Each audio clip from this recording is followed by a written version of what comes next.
Hi folks, in this video we're going to take a quick look at our tools and do a little bit of basic recording and editing. This video will cover exactly the skills you need for this week's assignment. So we've got two tools. We've got Audacity and we have Ableton Live. We're pretty much going to focus on Audacity this week. It's a good place to start, it's a simple place to start. Audacity is what I would kind of consider a stereo waveform editor. You record audio, you cut it up, you export it, you're done. Basic play controls are up here: pause, play, stop, go to the beginning, go to the end, and record. Some of your editing controls are here. We will look at a couple of those, and then just kind of basic zoom in, zoom out kind of stuff. So there's two ways of getting audio in here. I can either open a file that I had from online or some other place, or I can record. So we'll do a little bit of both. So I'm going to grab a file here, and this is just some field recording. I was out hiking the other day, so I can play this here.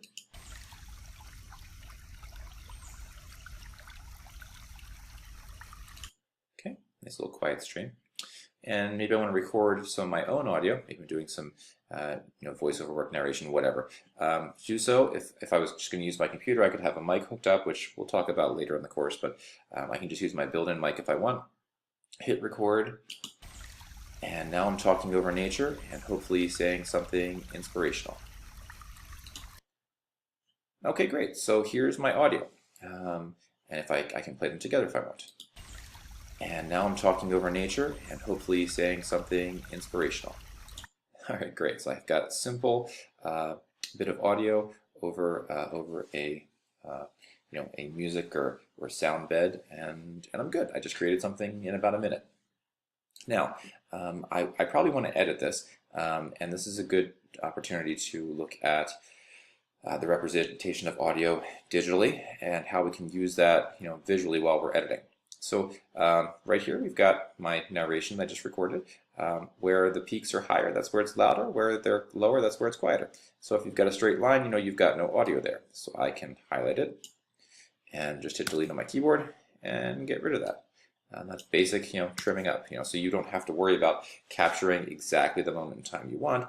Start recording when you're ready to do your performance, your voice work. Do it. Make sure it's all finished before you hit stop, and then later, chop off the beginning and the end to get it to where you want. So now I can go back here to the beginning and play it together. Should remember to click go back to the beginning first. And now I'm talking over nature and hopefully saying something inspirational. Okay, that's cool. The last bit of editing in Audacity I want to show you is moving things around. So perhaps I don't want my audio here to start at the beginning. Maybe I want some stream creek noises first and then bring it in. If I go up here, I can click on the double arrows, which will then let me go down, click, and drag a piece of audio that I've trimmed up to any place I want on the timeline. So if I put it here, now go back to the beginning. And now I'm talking over nature and hopefully saying something inspirational. Okay, great. I've got this long nature clip here. I'm going to just go back here to my selection tool. I got my timeline up here. I can see I've got about 1.5 seconds before it comes in. So I'll probably do about the same here. So I'll cut off all the rest of this end bit, just highlighting and hitting delete. And now I have a nice little trimmed clip where I've got some nature, me speaking over it, and nature once again. If I didn't like the volume of that, I could make those adjustments here. Volume controls, bring my voice up or down, or nature up and down, but I think it's pretty good. So I'm happy with my recording. Now I want to export it out so that I can use it somewhere else. So you always have to export. A lot of these applications will store this multi-track audio in its own proprietary format, only readable by the particular application. So you've got to export it out as a regular audio file. So File, Export Audio, and I'm going to do this as an uncompressed file, as in not an MP3 or other such format. So I'm going to either choose a WAV file, which is Microsoft's format, or AIFF, which is Apple's format. For the purposes of the class, you can do either. If you're working in mostly a Windows world, WAV files will usually be a little more accepted. Apple doesn't really make a difference. Either one's fine. So I'm just going to export this as a WAV, and I'm going to call it mix, and put it here on my desktop, hit save. It's telling me it's going to be mono because it's only mono. And hit OK. And there we go. Now if I swipe over here, here's my mix. And now I'm talking over nature and hopefully saying something inspirational. All right, there we go. That was it.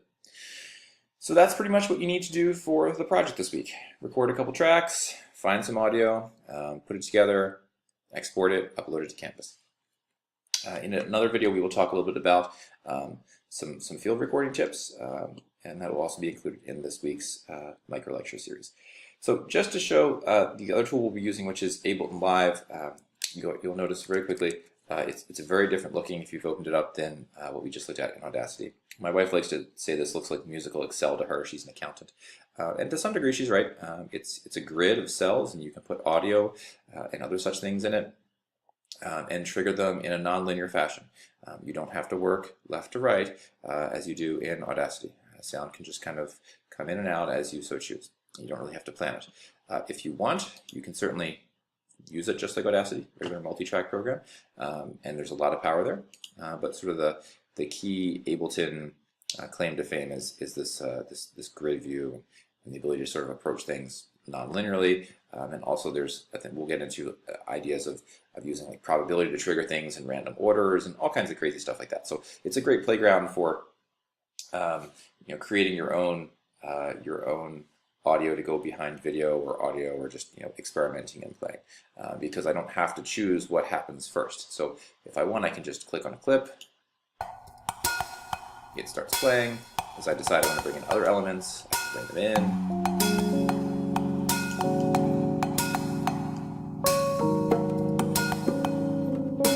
I can bring in like everything that I had stuck up there at once. Cool. I can bring them out one by one, stop the whole thing, and record the whole performance and go back and edit it later and have a whole bunch of fun. So a fun tool, but something we'll get into more, week 2, and going forward. This week, let's just kind of stay in Audacity and ease into things. All right, that's it for this video. I will see you out there, and let me know if you have any questions. Thanks.